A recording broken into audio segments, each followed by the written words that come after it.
exposed. Yeah. So you just pull that vein right on out, gets the vein out. At the same time you shell it.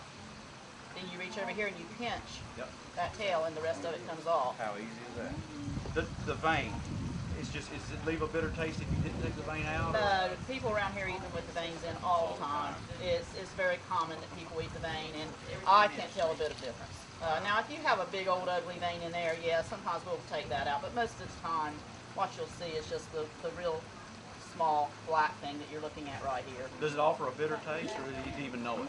You don't know it. Really? No, you can't. It's just a ritual that's always been done, I take it. Right. As I said, a lot of people around here just leave the vein in. That doesn't worry them at all. But then, you know, some people prefer to take it out, and this is the tool to do that because you can shell it and get the vein out with one step. Now that's a deveining knife.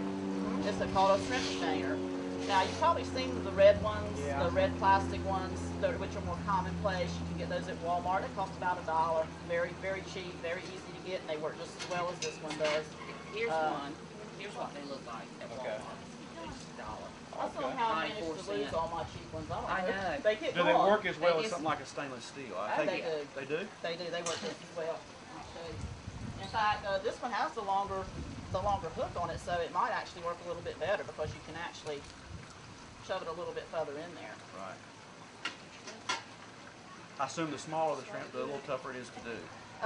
It's more tedious, more time consuming. That's one reason why people seem to prefer bigger shrimp like this, because the cleaning process is so much easier. Okay. You know, it takes so many less shrimp to make a pound than it would if the shrimp were smaller. Okay, I peeled the shrimp and then I put them in this shallow vat of water here in order to rinse them off.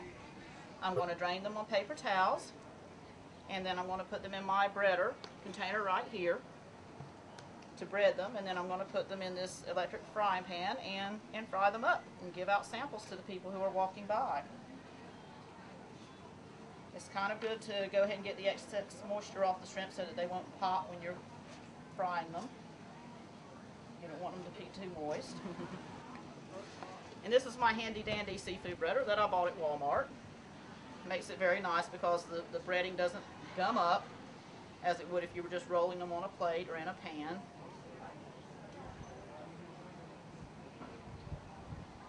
So I'm putting the shrimp out here basically in a single layer. You don't want to bunch them up too much because then the breading is going to clump up on them. So you want to put about a single layer on here so that they'll bread properly.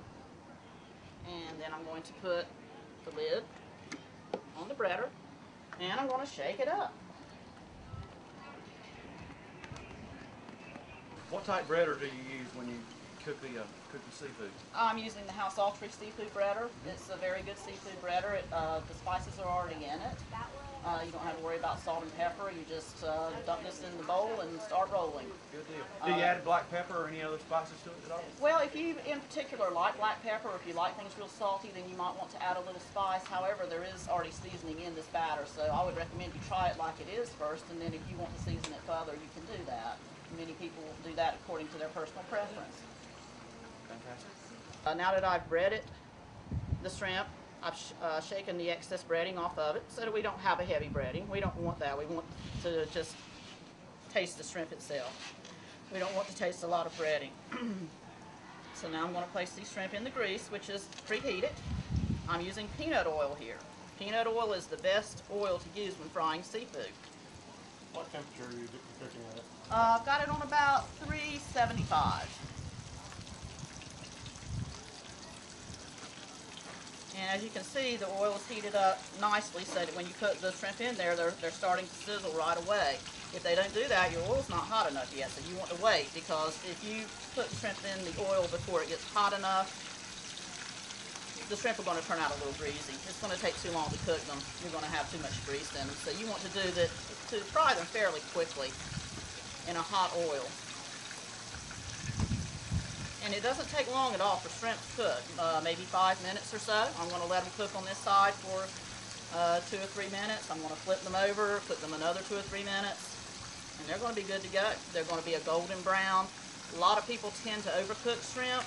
They get tough, they get hard. You don't want to overcook your shrimp. You want to cook them just until they're nice golden brown. Take them out, put them on a platter with paper towels so that they can drain. And they're ready ready to eat. Of course, they're always best when you eat them while they're nice and hot.